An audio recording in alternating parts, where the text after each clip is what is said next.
Perjanjian Hudaibiyah. Kronologi Perjanjian Hudaibiyah. Yang pertama, Rasulullah SAW bermimpi bahawa baginda memasuki Masjidil Haram, mengambil kunci Kaabah serta melaksanakan umrah bersama dengan para sahabat. Jadi para sahabat merasa gembira dan menyambut baik mimpi Rasulullah SAW itu. Yang kedua, pada hari Isnin, awal bulan Zulqa'dah, tahun yang ke-6 Hijrah, Rasulullah SAW bertolak ke Mekah bersama dengan 1,400 orang sahabat dengan pedang yang bersarung. Yang ketiga, Rasulullah SAW dan para sahabat berhenti di Zulhulaifah untuk berniat umrah. Mereka turut membawa binatang kurban bagi menzahirkan niat mereka untuk melaksanakan umrah. Yang keempat, kedatangan rombongan Rasulullah SAW itu diketahui oleh musyrikin Mekah. Mereka tidak membenarkan rombongan ini memasuki Mekah. Yang kelima, Khalid bin Al-Walid. Ketika itu, Khalid bin Al-Walid belum lagi memeluk agama Islam. Bersama dengan tenteranya berjumlah 200 orang cuba untuk menghalang Rasulullah SAW daripada memasuki Mekah di Qura' Ghamim. Namun Rasulullah SAW melalui jalan lain untuk mengelakkan pertembungan dengan tentera Khalid. Yang keenam, Rasulullah SAW berhenti di Hudaibiyah. Baginda dikunjungi oleh Budail bin Warqa. Beliau menjadi perantara Rasulullah SAW dengan musyrikin Quraisy.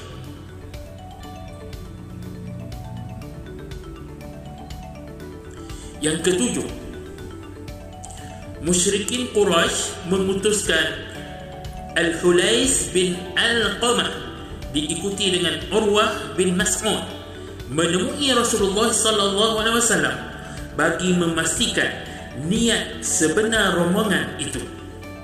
Kedua-duanya berjaya diyakinkan bahawa kedatangan Rasulullah SAW dan para sahabat untuk menunaikan umrah.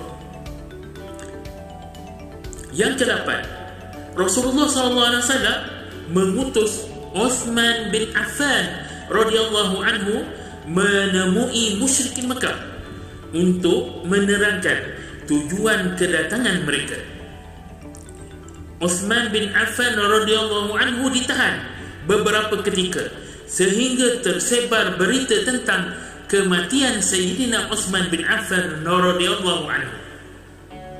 Yang ke-9, Rasulullah SAW dan para sahabat membuat bai'ah untuk setia bersama dengan Rasulullah SAW dan tidak meninggalkan baginda. Bai'ah ini dikenali sebagai Bai'atul Ridwan. Dan yang ke-10, musyrikin Mekah mengetahui tentang Bai'atul Ridwan, lantas mereka menghantar Suhaib bin Amru untuk membuat perjanjian dengan Rasulullah SAW. Lalu termeterailah perjanjian Hudaibiyah.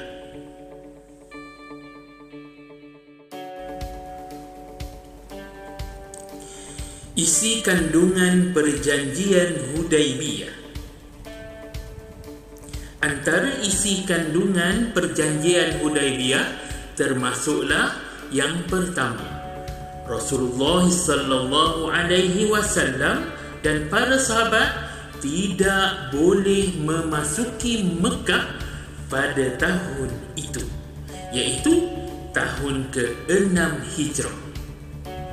Mereka dibenarkan masuk ke Mekah pada tahun hadapan, iaitu tahun ke-7 Hijrah, dan dibenarkan berada di Mekah selama 3 hari sahaja.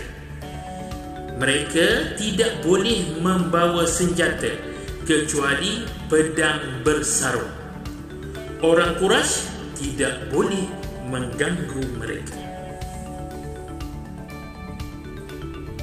Yang kedua, tiada peperangan antara kedua-dua belah pihak selama 10 tahun.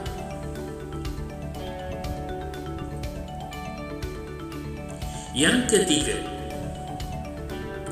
mana-mana kabilah yang mengikat perjanjian dengan Rasulullah sallallahu alaihi wasallam turut tertakluk dengan perjanjian Hudaibiyah.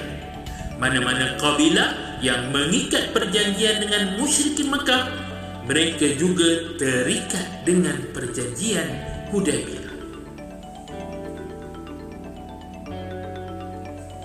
Dan yang keempat,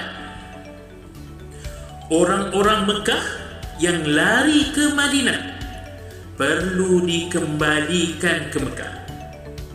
Sebaliknya, sesiapa yang lari dari Madinah ke Mekah tidak perlu dikembalikan.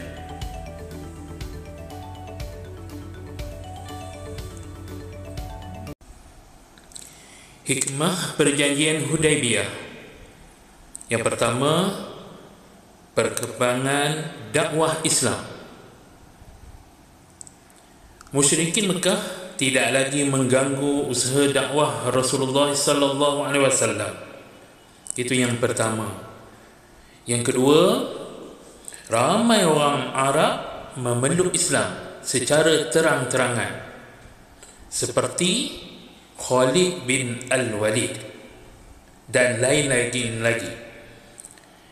Yang ketiga, Rasulullah sallallahu alaihi wasallam membuka ruang dakwah Islam dengan menghantar surat kepada kerajaan lain, seperti di Bahrain.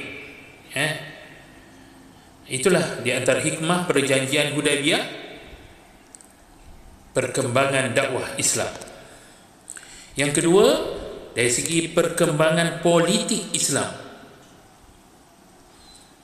Pertama, musyrikin Mekah secara langsung dia mengiktiraf kerajaan Islam Madinah. Yang kedua, Rasulullah SAW mengikat perjanjian dengan kabilah-kabilah di sekitar Madinah. Yang ketiga, Rasulullah SAW mula menghantar surat kepada pemimpin di dalam dan di luar semenanjung tanah Arab.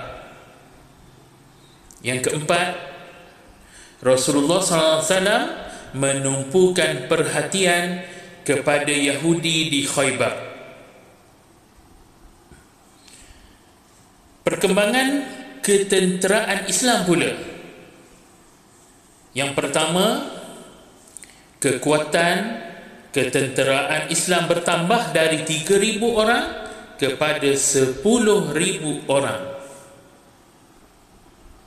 Yang kedua, mewujudkan suasana aman antara kerajaan Islam Madinah dan musyrikin Mekah.